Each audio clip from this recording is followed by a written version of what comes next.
Pure yuwana basuki suka syukur ame kersane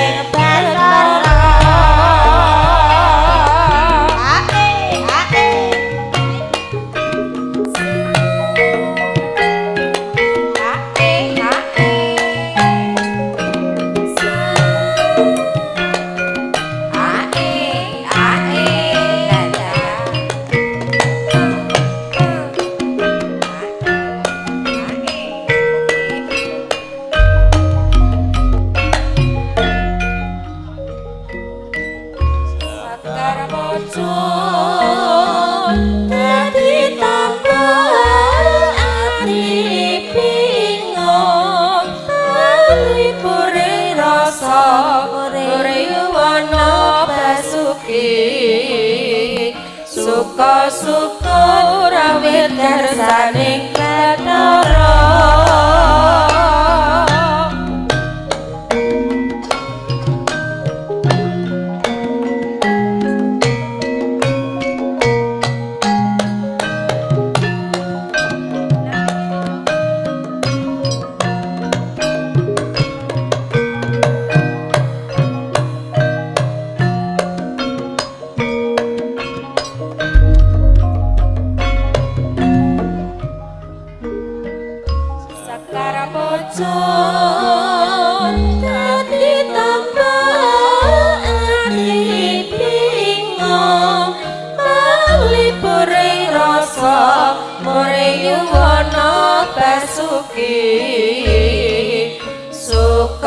syukur awit kersaning Bathara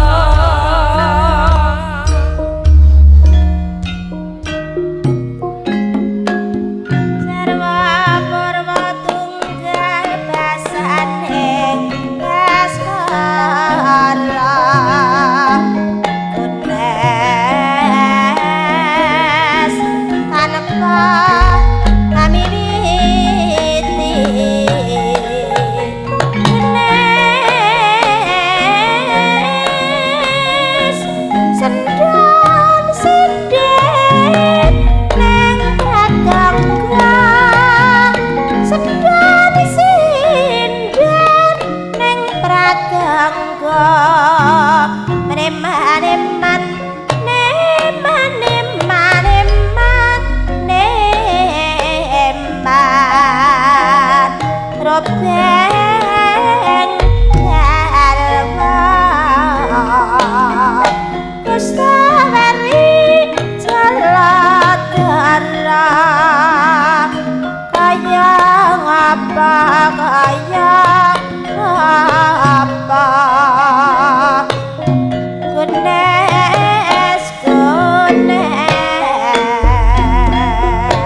pamodereng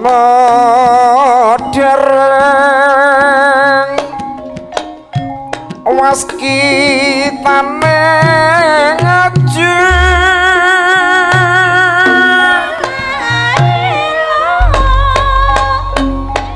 cuman toko hani rupu jonggo dahat muda ing batine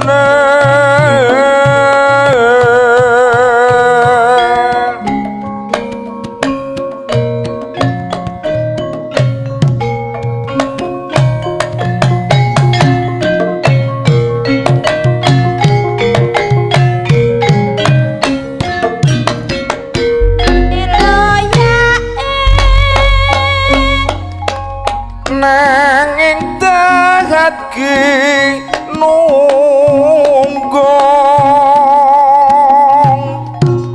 datan weruh akeh ngen cepi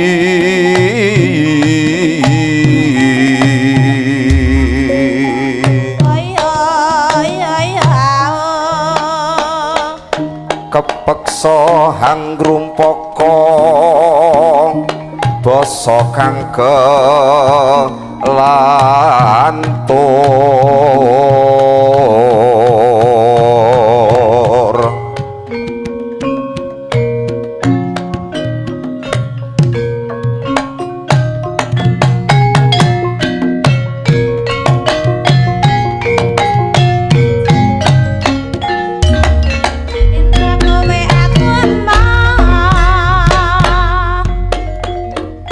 tutur kang katula-tula tinalaten ruruh kalawadir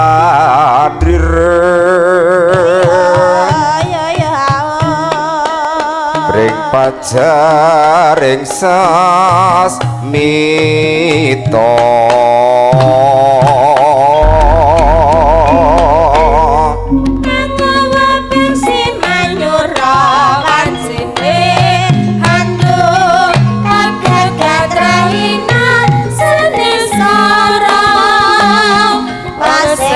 Gelaran kang becik katite kang ala ketara awitiku ampayata lengkang pindho panayan omawitna astunana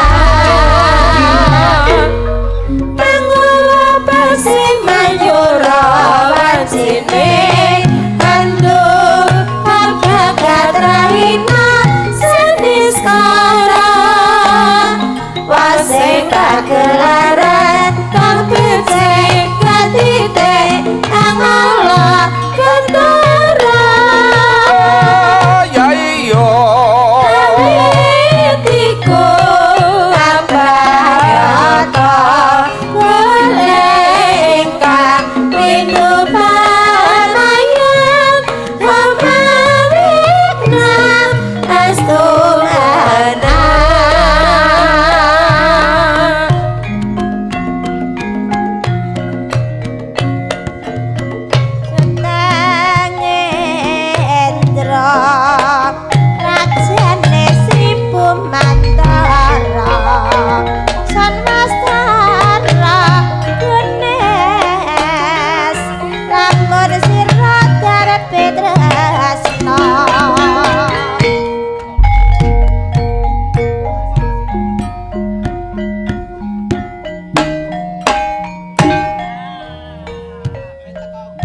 Assalamualaikum warahmatullahi wabarakatuh. Karahayon katentreman awit sih wilasa ing Gusti ingkang sampun kala meberaken dumateng kala dewijikatika sami patut kita syukuri kanthi waosan alhamdulillahirabbil alamin. Ingkang kala hormati kujuk katur dumateng panjenenganipun Bapak Bejo Sarimpit Ibu Nima Ingkang kula hormati kunjuk katur dumateng panjenenganipun Bapak Darmaji Saripit Garwa Putra Kala Wangsa. Ingkang kula hormati kunjuk katur dumateng sagunging para pebunden ingkang satuhu tahat kinabekten. Kunjuk katur dumateng sagunging para bini sepuh adi sepuh ingkang sampun pono ing pamawas ledha ing reh pitutur luhur ingkang tansah mersudi dumateng reh pepoyaning kautaman. Boten kata lumben ingkang kula hormati kunjuk katur dumateng pangemban-pangempating praja satriyanipun nagari ingkang bawah perintah leladan kademangan keranget ingkang pantesi nudarsana minangka pandam-pandeming para kawula dasih. Ugi ingkang kula hormati kunjuk katur dumateng sagunging para tamu kakung Sumawana putri kepareng ngaturaken wilujeng dalu. Kunjuk katur dumateng panjenengan sami ingkang sampun kesdu ing penggalih angkrawuhi menapa ingkang undanganipun Bapak Bejo Saripit Garwa Putra Kala Wangsa wonten ing dalu puniki. Nuwun kawula nuwun Sumantaka kawula hangatek wonten ing mriki awit piniji saking panjenenganipun Bapak Bejo Saripit Garwa ugi panjenenganipun Bapak Darmaji Saripit Garwa kepareng handherekaken panjenenganipun Rama Salim ugi Raka Mas Budi dawuh pangandika saking panjenenganipun kepareng hanglajengaken nggih kepareng hanggelar langen tayub gagrag besan susila permati wonten ing dalu puniki mbok bilih kawula ugi panjenenganipun Rama Salim ugi panjenenganipun Raka Mas Budi piniji minangka pengendaliwara ingkang kawastanan pramugari. Mbok bilih perlu kawuningan nggih kepareng hanggelar langen tayub gagrag besan susila permati panjenenganipun Bapak Bejo kala wau sampun kawiwitan wiwit kala wau enjing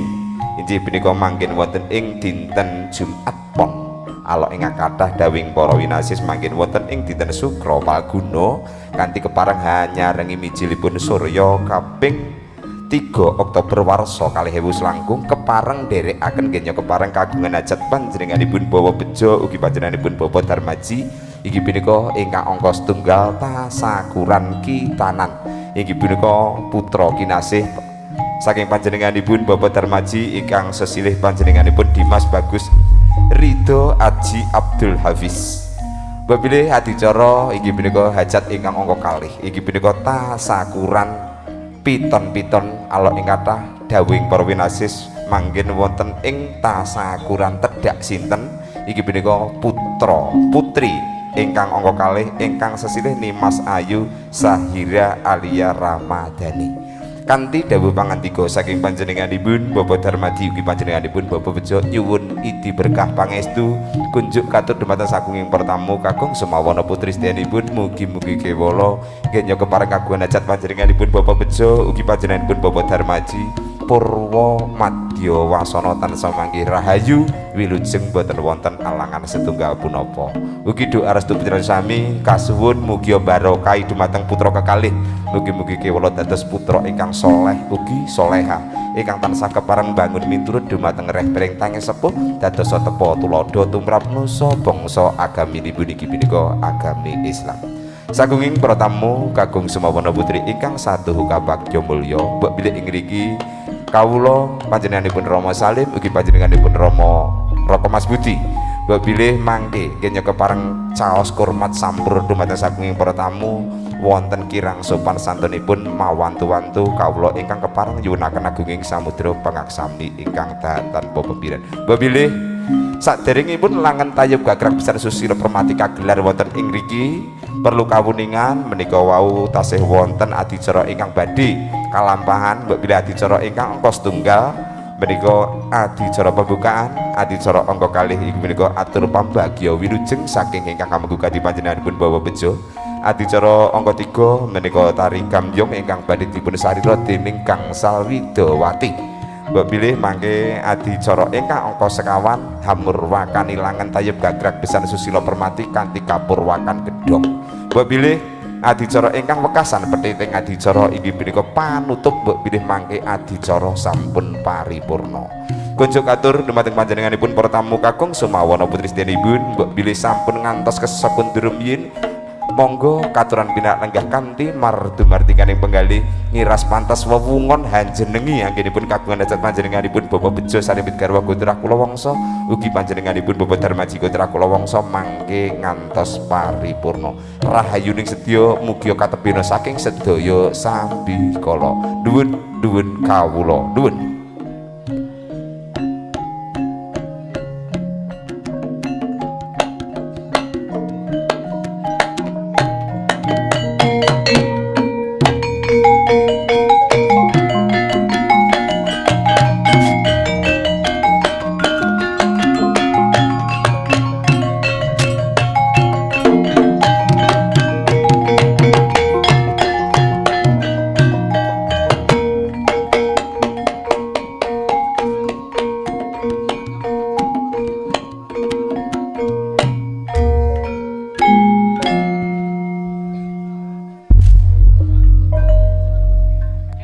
Aja, nuwun sewu.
aran Patih Suwanda lelabuhan nepo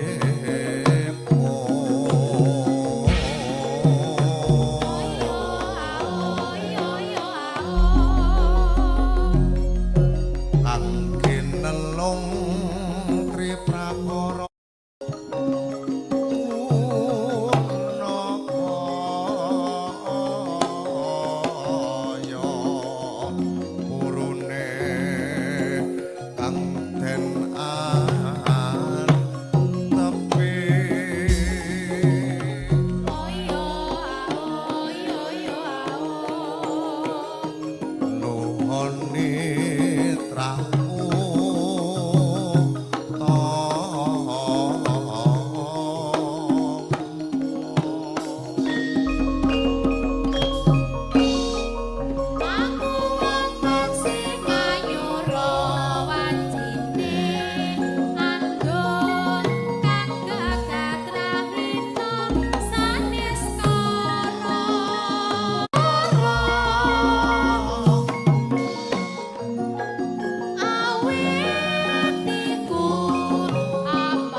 syukur ame kersane Bathara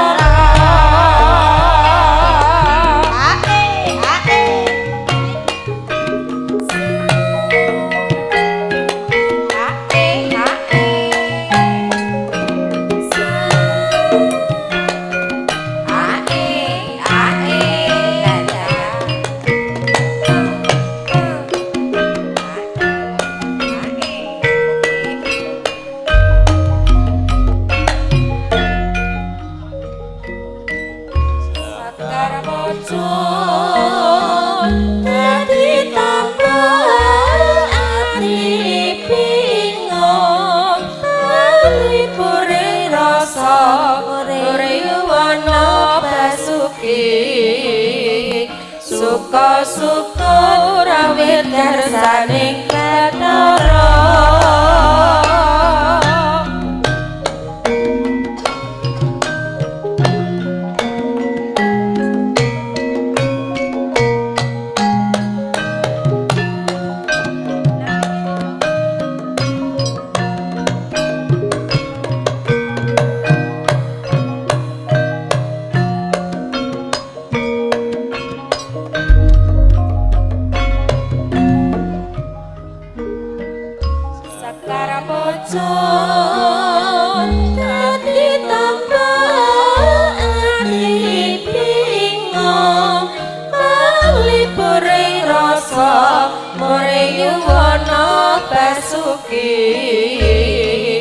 suka syukur awit kersaning Bathara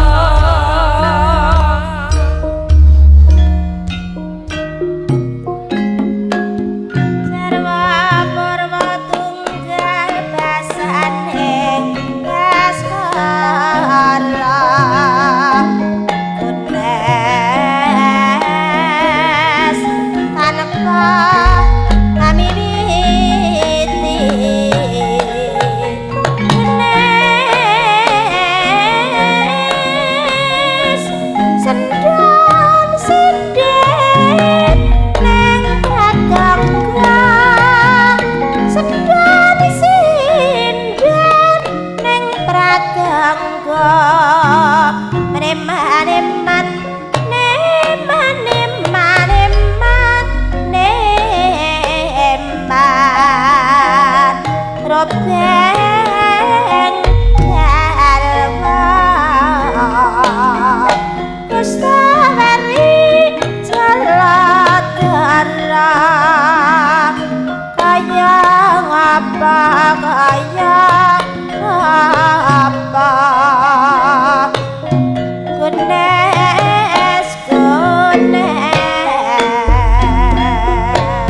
pamodereng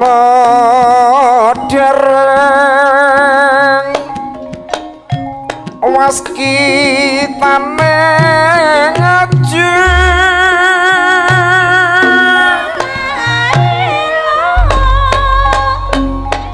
cuman toko hani rupu jonggo dahat muda ing batine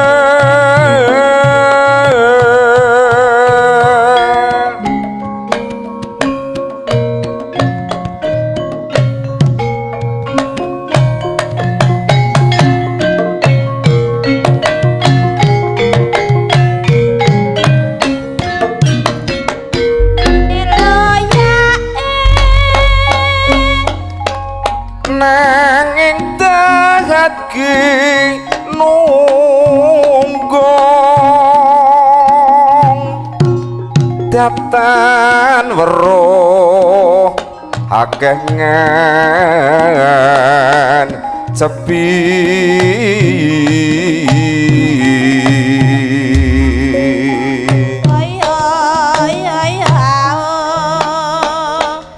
kepeksa hangrumpaka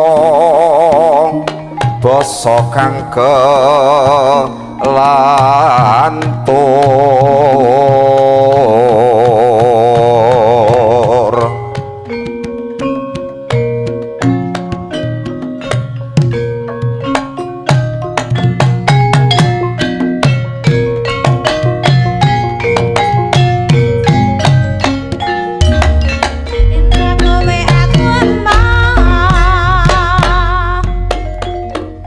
tutur kang katula-tula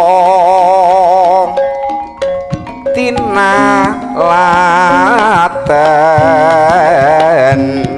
ruruh kalawadir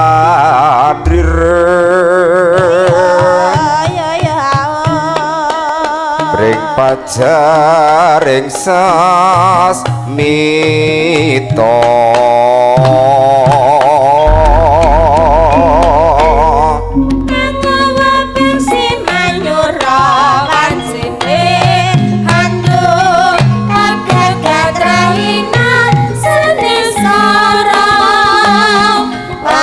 pagelaran kang becik katite kang ala ketara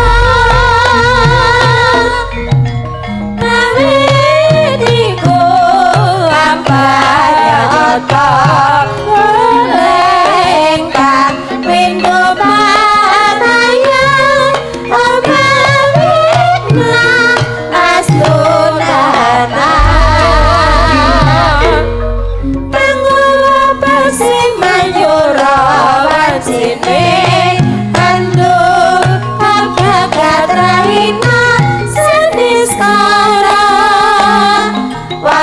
kagelaran kang becik katite kang ala ketara ya iya nawitiku ampayata lengkang pintu parayan omawitna astulana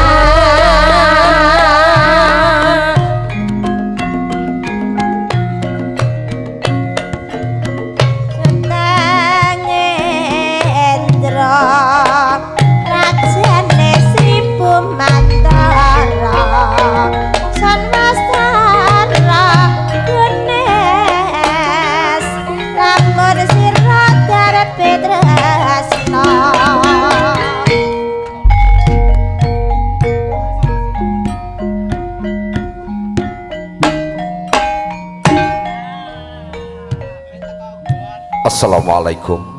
warahmatullahi wabarakatuh. Karahayon katentreman awit sih wiloso ing Gusti ingkang sampun kalumeberaken dumateng kala tuwiji kanthi sami patut kita syukuri kanthi waosan alhamdulillahirabbil alamin. Ingkang kula hormati kujuk katur dumateng panjenenganipun Bapak Bejo Sarimit Ibu Nima Ingkang kula hormati kunjuk katur dumateng panjenenganipun Bapak Darmaji Saripit Garwa Putra Kala Wangsa. Ingkang kula hormati kunjuk katur dumateng sagunging para pebunden ingkang sartuhu tahan kinabekten. Kunjuk katur dumateng sagunging para bini sepuh adi sepuh ingkang sampun pono ing pamawas ledha ing reh pitutur luhur ingkang tansah mersudi dumateng reh pepoyaning kautaman. Boten kata lumben ingkang kula hormati kunjuk katur dumateng pangemban-pangempating praja satriyanipun nagari ingkang bawah perintah laladan kademangan kranget ingkang pantesi nudarsana minangka pandam-pandeming para kawula dasih. Ugi ingkang kula hormati kunjuk katur dumateng sagunging para tamu kakung Sumawana putri kepareng ngaturaken wilujeng dalu. Kunjuk katur dumateng panjenengan sami ingkang sampun kesdu ing penggalih angkrawuhi menapa ingkang undanganipun Bapak Bejo Saripit Garwa Putra Kala Wangsa wonten ing dalu puniki. Nuwun kawula nuwun Sumantaka kawula hangadeg wonten ing mriki awit piniji saking panjenenganipun Bapak Bejo Saripit Garwa ugi panjenenganipun Bapak Darmaji Saripit Garwa kepareng handherekaken panjenenganipun Rama Salim ugi Raka Mas Budi dawuh pangandika saking panjenenganipun kepareng wahang lajengaken nggih kepareng hanggelar langen tayub gagrag besan susila permati wonten ing dalu puniki mbok bilih kawula ugi panjenenganipun Rama Salim ugi panjenenganipun Raka Mas Budi piniji minangka pengendaliwara ingkang kawastanan pramugari. Mbok bilih perlu kawuningan nggih kepareng hanggelar langen tayub gagrag besan susila permati panjenenganipun Bapak Bejo kala wau sampun kawiwitan wiwit kala wau enjing injih punika mangkin wonten ing dinten Jumat Pon ala ing kathah dawing para winasis mangkin wonten ing dinten Sukra Palguna kanthi kepareng hanyarengi mijilipun surya kaping 3 Oktober warsa 2000 langkung kepareng nderekaken nggih kepareng kagungan hajat panjenenganipun Bapak Bejo ugi panjenenganipun Bapak Darmaji inggih punika ingkang angka setunggal tasakuran kitanan inggih punika putra kinasih saking panjenenganipun Bapak Darmaji ingkang sesilih panjenenganipun Dimas Bagus Ridho Aji Abdul Hafiz. Babilih adicara inggih punika hajat ingkang angka kalih inggih punika tasakuran piton-piton ala ing kathah dawuhing para winasis manggen wonten ing tasakuran tedhak sinten inggih punika putra putri ingkang angka kalih ingkang sesilih Nimas Ayu Sahira Alia Ramadhani. Kanthi dawuh pangandika saking panjenenganipun Bapak Darmaji ugi panjenenganipun Bapak Bejo nyuwun idi berkah pangestu kunjuk katur dumateng sagunging pertamu kakung Sumawana putri sedyanipun mugi-mugi kewala nggih kepareng kagungan hajat panjenenganipun Bapak Bejo ugi panjenenganipun Bapak Darmaji purwa madya wasana tansah manggih rahayu wilujeng boten wonten alangan setunggal punapa. Ugi doa restu panjenengan sami kasuwun mugi barokah dumateng putra kekalih mugi-mugi kewala dados putra ingkang soleh ugi soleha ingkang tansah kepareng bangun miturut dumateng reh pring tangi sepuh dados tepa tuladha tumrap nusa bangsa agaminipun inggih punika agami Islam. Sagunging para tamu kakung Sumawana putri ingkang satuhu kabagya mulya mbok bilih ing mriki kawula panjenenganipun Rama Salim ugi panjenenganipun Raka Mas Budi mbok bilih mangke nggih kepareng caos kurmat sampur dumateng sagunging para tamu wonten kirang sopan santunipun mawantu-wantu kawula ingkang kepareng nyuwunaken agunging samudra pangaksami ingkang dahan tanpa pembiran. Mbok bilih saderengipun langen tayub gagrag besar susila permati kagelar wonten ing mriki perlu kawuningan menika wau tasih wonten adicara ingkang badhe kalampahan mbok bilih adicara ingkang angka setunggal menika adicara pembukaan adicara angka kalih inggih menika atur pambagya wilujeng saking ingkang kamangguga panjenenganipun Bapak Bejo. Adicara angka 3 menika tari gambyong ingkang badhe dipun sarira dening Gangsal Widawati. Mbok bilih mangke adicara ingkang angka sekawan hamurwakan ilangan tayub gagrag besan susila permati kanthi kapurwakan gedhong. Mbok bilih adicara ingkang wekasan petiting adicara inggih punika panutup mbok bilih mangke adicara sampun paripurna. Kunjuk katur dumateng panjenenganipun para tamu kakung Sumawana putri sedyanipun mbok bilih sampun ngantos kesepundhurum yin monggo katuran pinak lenggah kanthi mardumartikaning penggalih ngiras pantas wewungon hanjenengi anggenipun kagungan hajat panjenenganipun Bapak Bejo saripit garwa putra kula wangsa ugi panjenenganipun Bapak Darmaji putra kula wangsa mangke ngantos paripurna rahayuning sedya mugia katebena saking sedaya sambi kala nuwun kawula nuwun.